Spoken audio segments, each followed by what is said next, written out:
Welcome back to your channel, Leo Storyland. Here we uncover real Reddit stories. If you liked my video, please like, share, subscribe. You. Let them think Grandma left it to Sarah. Let them feel secure. But sitting there, being called a guest in my own house, that's when I decided it was time they learned the truth. I just smiled and finished my dinner. Let me back up. I met Sarah at a coffee shop in 2017. She was sweet, genuine. We dated for 8 months before she introduced me to her family. Linda was nice at first, polite, asked about my job in accounting, nodded at all the right times. Brenda was cooler, but not hostile, just indifferent. Sarah's grandmother, Dorothy, was different. She was sharp, funny. She'd sit on the porch and tell stories about buying the house in 1965 for $18,000. Best decision I ever made, she'd say. Dorothy liked me. We'd talk about old movies, about numbers, about how the neighborhood had changed. She said I reminded her of her late husband. When she got sick in 2018, I helped, drove her to appointments, picked up prescriptions. Sarah was working full-time, and Linda lived 2 hours away. Brenda never showed up. Dorothy died in January 2019. The family assumed she left everything to Sarah. The house, the savings, all of it. Sarah was the oldest grandchild. It made sense. We moved in that March. Linda had a key made. She started coming over every Sunday for dinner. Brenda joined a few months later. At first it was fine. Then Linda started rearranging things.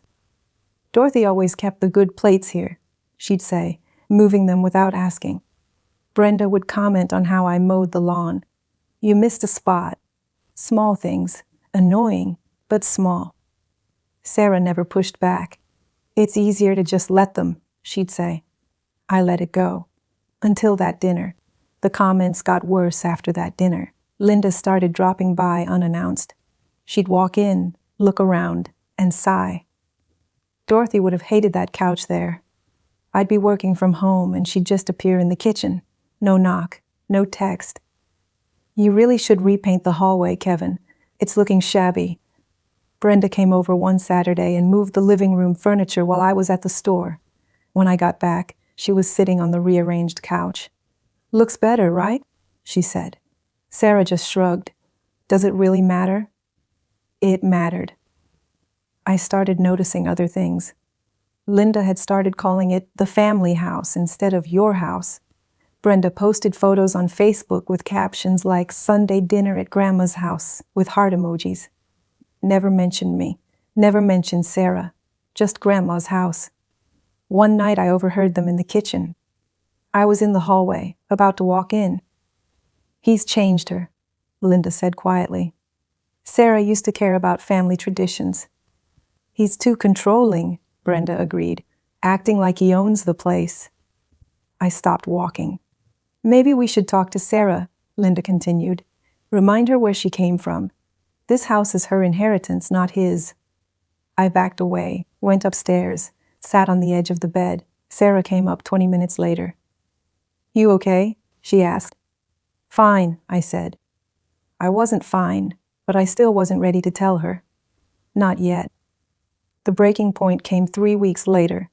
I came home from work early. My meeting got canceled. I pulled into the driveway and saw Linda's car. I walked in through the front door. Voices in the kitchen. I heard my name. Kevin doesn't appreciate what Sarah brought to this marriage, Linda said. He acts like he built this life himself. I stood in the hallway, listening. The house alone is worth $400,000 now, Brenda said, and he didn't pay a dime for it. Exactly, Linda said. Sarah could do better. She's still young enough. My chest tightened. You really think she'd leave him? Brenda asked. I think she needs to remember she has options, Linda said. This is her house, her inheritance. If things go south, he's got nothing. We need to make sure she knows that. I walked into the kitchen. They both jumped. Kevin! Linda's hand went to her chest. You scared me. Didn't mean to, I said calmly. Just got home. Brenda wouldn't look at me. We were just talking about repainting the kitchen, Linda said quickly. Right, I said. I grabbed a water from the fridge, walked back out. That night, I couldn't sleep. Sarah was beside me, breathing softly. I was from work early. My meeting got canceled. I pulled into the driveway and saw Linda's car. I walked in through the front door. Voices in the kitchen. I heard my name. Kevin doesn't appreciate what Sarah brought to this marriage, Linda said.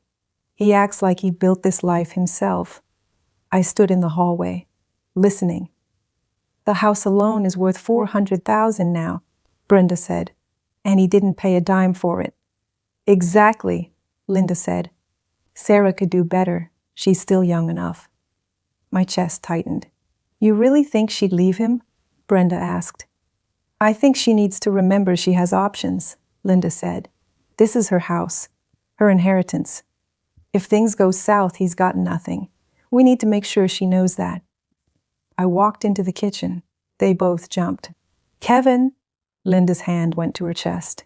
You scared me. Didn't mean to, I said calmly. Just got home.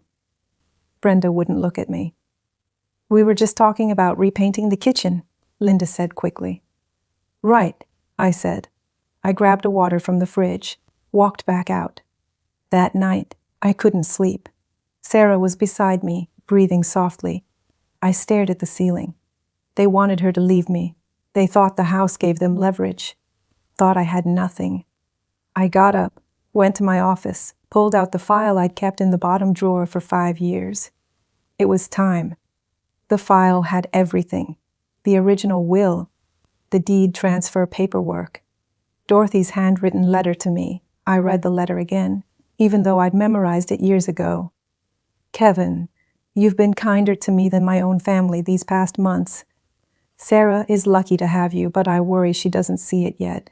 Linda has always been difficult, and Brenda follows her lead. I'm leaving you the house, not Sarah. You. I trust you'll take care of her, but I need you to protect yourself too. Don't tell them until you have to. Love, Dorothy. Dorothy had called me to the hospital 2 days before she died. The lawyer was there. She'd changed everything. The house, the savings account. All in my name. She'd left Sarah some jewelry and $10,000. Brenda got $5,000. Linda got nothing, specifically noted in the will. Don't let them bully you, Dorothy had whispered. They'll try. I'd promised her I wouldn't say anything unless I needed to. Sarah didn't need to know. It would only cause problems. So I stayed quiet. I paid the property taxes from my account, handled all the maintenance, never corrected anyone when they assumed it was Sarah's inheritance. But now I needed a strategy. I couldn't just drop this on Sarah. She'd be devastated, confused. She'd think I'd been lying to her. I needed to do this carefully. The next morning, I called my lawyer. Martin had handled Dorothy's estate. He knew everything. I need to make some things official, I told him. It's about time, he said. We met that afternoon. Martin laid it out simply. The house is yours. Legally, they have no claim. But if you want this to go smoothly, you need documentation ready. He prepared a packet, copies of the deed, the will, the transfer documents, all notarized and certified. What about Sarah? I asked. She's your wife. Depending on your state laws, she might have marital property rights, but the house was yours before the marriage in terms of inheritance. Dorothy made that clear. I don't want to hurt her, I said. Then don't, Martin said. But don't let them walk over you either. I took the packet home, hid it in my office safe. Then I waited. 2 Sundays later, Linda brought it up again. We were at dinner, same table, same seats. Kevin, we need to talk about the upkeep on this place, Linda said. The roof needs work. That's expensive. Sarah shouldn't have to carry that burden alone. I looked up. Alone? Well, it's her house, Linda said. Her responsibility. Brenda nodded. Grandma left it to her. Sarah looked uncomfortable. Mom, we're married. It's both of ours. Legally, honey, it's yours, Linda said firmly. And if something happened, God forbid, you'd need to know your rights. I set down my fork. Interesting, I said. What is? Linda asked. That you think you know who Dorothy left the house to. The room went still. What are you talking about? Brenda said. I stood up. Excuse me a minute. I went to my office, got the packet, came back and set it on the table. Maybe you should read this, I said. Linda grabbed the packet first. Her face went white as she read the first page. The deed. My name in bold letters. This is a mistake, she said. It's not, I said calmly. Brenda snatched it from her, started flipping through pages. This can't be right. Grandma wouldn't. She did, I interrupted. January 14th, 2019. 2 days before she died. Her lawyer was there. It's all legal. Sarah hadn't moved. She was staring at the papers like they were written in another language. Sarah, did you know about this? Linda's voice was sharp. Sarah looked at me. Kevin? I didn't tell you because Dorothy asked me not to, I said. She wanted to avoid exactly this. Drama. Fighting. You've been lying for 5 years? Brenda's voice was rising. I've been keeping a promise, I said. There's a difference. Linda stood up. Her chair scraped loud against the floor. This is fraud. We'll contest it. Read page 7, I said. Dorothy specifically stated why she made this choice, and why you got nothing, Linda. Linda's hands shook as she found the page. I watched her read Dorothy's words about favoritism, about using people, about Brenda's entitlement. She was sick, Linda whispered. She wasn't in her right mind. The lawyer evaluated her, I said. It's documented. She was completely competent. Sarah finally spoke. Why didn't you tell me? Because it didn't matter, I said. This was always our home. I never treated it any differently. But you let us think. I let you live in peace, I said. Linda left without another word. Brenda followed, slamming the door hard enough to rattle the windows. Sarah sat at the table for a long time, just staring at the papers. Say something, I finally said. She looked up at me. Her eyes were red, but she wasn't crying. My grandmother gave you everything, she said quietly. She gave me the house, I said. She gave you her love. There's a difference. Why you and not me? I sat down beside her. Read her letter, page 9. Sarah found it. Read it silently. Her hands started shaking. When she finished, she looked at me. She thought you'd protect me from them. I tried, I said. You should have told me. Maybe, I said. But would it have changed anything? Would you have believed your mom was using you?